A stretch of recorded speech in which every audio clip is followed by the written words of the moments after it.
नमस्कार दोस्तों। आज हम बात करने वाले हैं ज्योग्राफी की। ज्योग्राफी का पेपर है, आप सभी को पता होगा।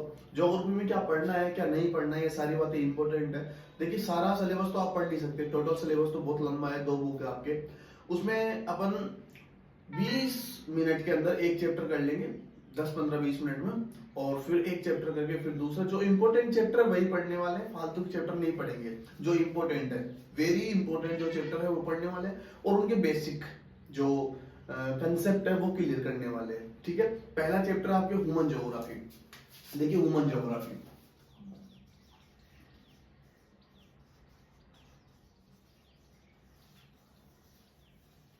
ह्यूमन ज्योग्राफी और हिंदी में बोलते हैं मानव भूगोल।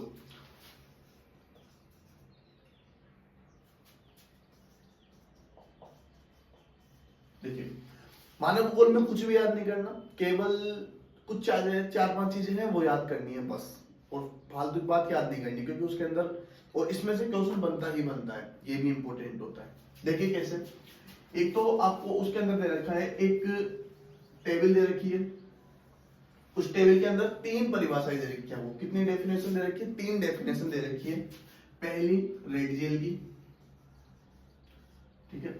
दूसरी एलएनसी सैंपल की, ठीक है। एक तो है रेडियल की, दूसरी है एलएनसी सैंपल की। देखिए, पहली ये परिभाषा क्या है और ये परिभाषा क्या है, पहले अपन इसका मतलब समझते हैं, फिर दोनों का मतलब समझ में आ जाएगा अपने आप ही। ह्यूमन ज्योग्राफी क्या होती है? देखिए, ज्योग्राफी का मतलब क्या है? पृथ्वी। पृथ्वी क्या है? गोल है। पृथ्वी के धरातल पर जितने भी काम हो रहे हैं वो मानव से संबंधित हो रहे हैं। जैसे मान लीजिए कोई पेड़ उग रहा है, तो पेड़ छोटे से बड़ा होगा, फिर बड़ा, फिर बड़ा, और मानव उसका उपयोग भी करता है। जल जल पृथ्वी के अंदर से आता है, लेकिन उसका उपयोग कौन करता है? मानव उपयोग करता है। तो दोनों के बीच में क्या हुआ? संबंध हुआ। ये संबंध नहीं कौन बताता है? रेगजेल बताता है, याद रखना इस बात का। तो मानव भूगोल प्लस मानव प्लस इसके अलावा पृथ्वी का जो संबंध है, ये क्या कहलाता है? मानव भूगोल। किसके अनुसार है ये? रेगजेल के अनुसार। ये कौन बता रहा है परिभाषा? रेगजेल बता रहा है। क्या बता रहा है? मानव और पृथ्वी का संबंध क्या कहलाएगा? मानव भूगोल कहलाएगा। कौन बता रहा है? रेगजेल बता रहा है। याद रखना, इंग्लिश में क्या बोलेंगे आप? Human geography plus human geography between relation between the earth. इनके बीच में जो रिलेशन है वो कौन बता रहा है? Ratzel. That's called human geography. इसको क्या नाम देंगे अपन? ह्यूमन ज्योग्राफी नाम देंगे। एलएनसी सैंपल क्या बता रहा है? एलएनसी सैंपल बता रहा है, अब मुझे बताइए कि ये जो पृथ्वी है, इस पृथ्वी के धरातल पर ही तो रह रहे हैं अपन। पृथ्वी का जो धरातल है उसी पर तो रह रहे हैं।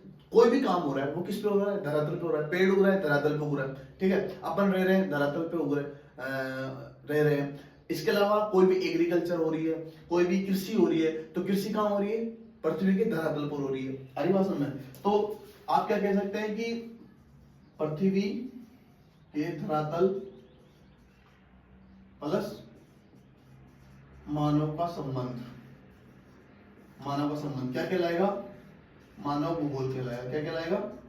मानव भूगोल कहलाएगा। ये बात याद होनी चाहिए, मानव भूगोल कहलाएगा। पृथ्वी का धरातल और मानव का संबंध, ये कौन बता रहा है? एलएनसी सैंपल बता रहा है। ये बात याद होनी चाहिए, ठीक है, भूलना नहीं है। इसके अलावा आप इंग्लिश में क्या बोलेंगे? अर्थ सरफेस,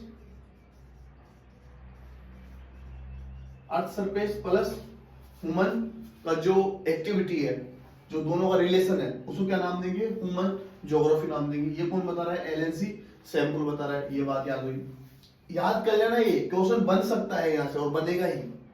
अरे बात समझ में? क्योंकि इंपॉर्टेंट चीज पढ़नी है, फालतू चीज मत पढ़ो। इंपॉर्टेंट चीज पढ़ो, ज्यादा क्वेश्चन बनने की संभावना रहे। आरी बात समझ में? याद रखना इस बात को, क्वेश्चन बनने की संभावना हो सकती है यहाँ से। इसके अलावा क्या पढ़ना है? वो एक पढ़ना है अपन को निश्चयवाद। क्या पढ़ना है? निश्चयवाद। इंग्लिश में क्या बोलेंगे? डिटरमिनिज्म।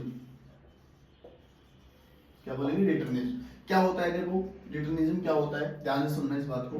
डिटरमिनिज्म क्या होता है? देखिए, पुराने जमाने में हमारे यहाँ पर आदिम काल की जो जनजाति रहती थी, आदिम काल की जनजाति के समय हमारे यहाँ पर कोई भी इस प्रकार का मतलब नई चीजें जो है, तकनीकी नहीं थी। तो आप क्या कह सकते हैं? तकनीकी कमी,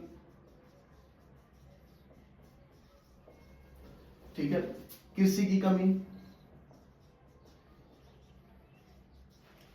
ठीक है, याद रखना इस बात को।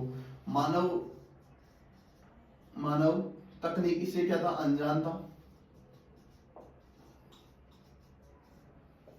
ठीक है, वो जानता रहेगा इन सब चीजों को। अब आदिम आदिम काल में, प्राचीन काल में व्यक्ति जानेगा तो है नहीं इनको, तो इसी वजह से वो क्या नाम दे दिया, निश्चयवाद नाम दे दिया। ये बात याद रखनी है। मतलब उस समय शिक्षा की भी कमी थी।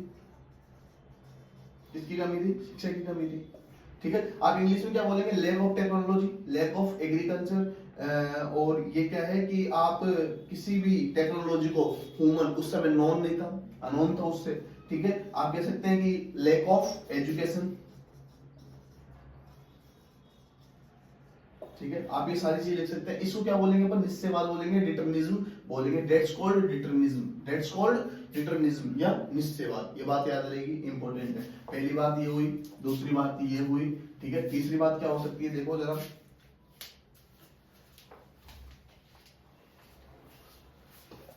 ये इंपॉर्टेंट है। ठीक है,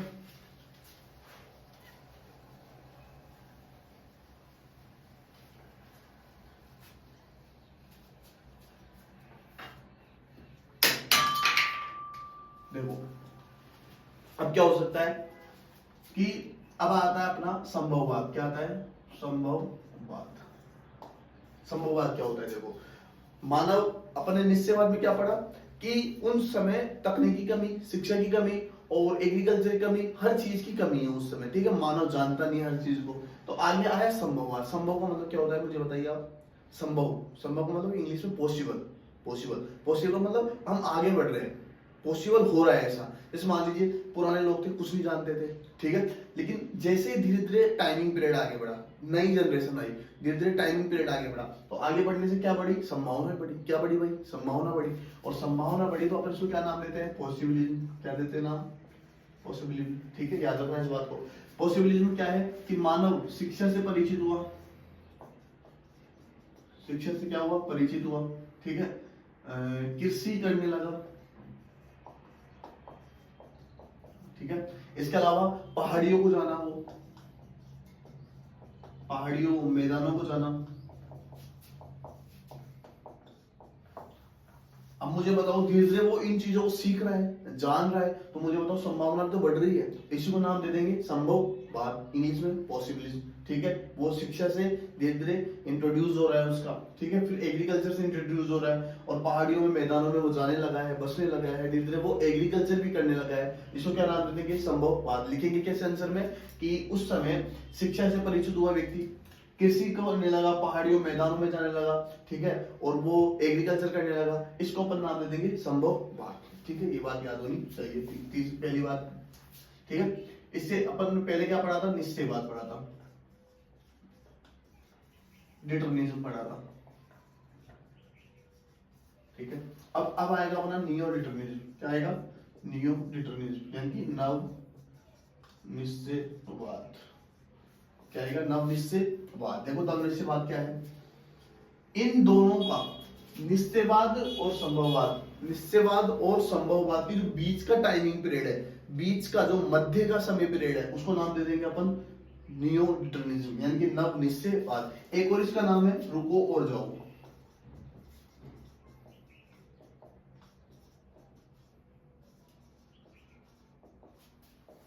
एक और बात, ये दिया किसने था? ग्रिफिथ टेलर ने।